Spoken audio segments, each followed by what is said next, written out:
Ecco, io qua vorrei ragionare su due livelli. Bisogna aumentare sicuramente la copertura del rugby in TV, sui giornali, nei media, nei social, nel web, però il rugby va vissuto live, va vissuto in questi tornei, va vissuto nelle partite settimanali, perché quella dimensione ti dà veramente la profondità, quella che è la caratura di questo sport. Visto in TV, forse il rugby non è nemmeno uno degli sport più televisivi che esistano, però se tu lo vedi dal vivo, se tu vivi, perché è un problema anche del live, è tutto molto patinato, tutto passa attraverso dei filtri, tutto passa attraverso dei canali, bisogna venire al campo, allora lì ti appassioni al rugby, a questo sport, al suo movimento, e poi diventa veramente una droga, una gran droga, e io sono drogato.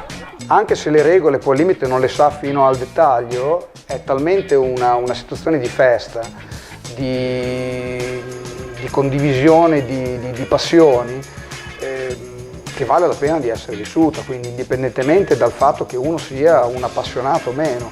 Un peccato enorme non avere la curiosità di andarlo a vedere, perché mi sembra impossibile che ci possano essere ancora persone che non vadano a vedere una partita di rugby o che non provano ad annusare l'odore dell'erba, l'odore del fango e condividerlo con i ragazzini è una cosa meravigliosa.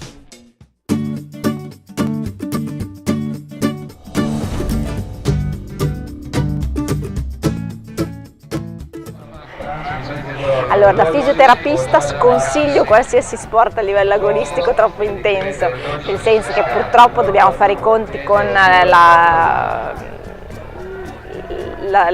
vera essenza dello sport agonistico, che è logorante per qualsiasi atleta, qualsiasi tipo di sport, non il rugby più di qualsiasi altro, quindi non mi sento di sconsigliarlo per i traumi specifici del rugby, ma quanto per il logorio che può portare lo sport agonistico in generale. Considerando che all'agonismo vero arrivano pochi. Sì, a questa età io consiglio assolutamente il rugby.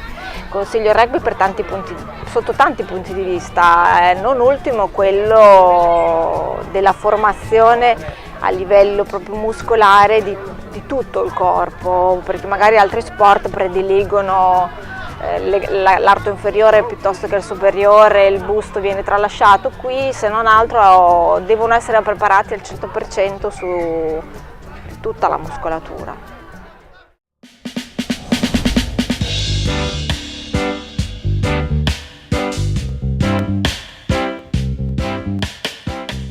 Placaggio è il gesto più altruista in confronto alla tua squadra. Sono io il primo a mettere il mio fisico per fermare l'avversario e poi a pensare al pallone. Poi penso che da lì nasce il resto, però è la volontà di difendere. Beh, diciamo che il gesto tecnico in gergo si chiama penetrazione, per cui si prende la palla e ci si va, diciamo, a schiantare, a fare gli autoscontri con l'avversario. Questo sicuramente è un gesto non facile, sicuramente, però che dà tanta soddisfazione.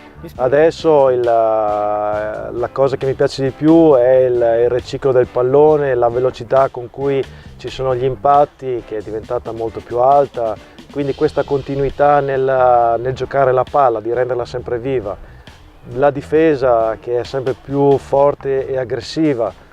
E sono gesti che secondo me sono migliorati tantissimo e sono proprio belli da vedere adesso.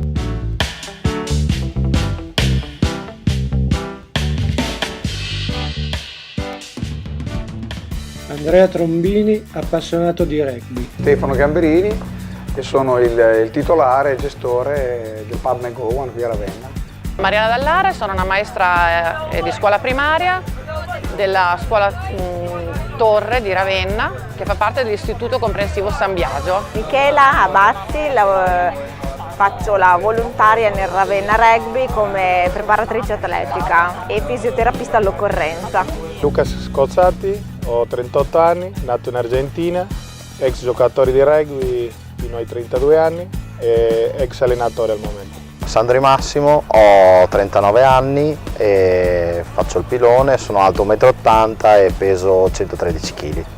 Mi chiamo Massimo Cavalieri, ho giocato quasi 30 anni a rugby anche ad alti livelli, vengo da campionati di eccellenza con Rugby Rovigo, ho avuto qualche esploit in giro sia a Venezia che una bella parentesi a Badia.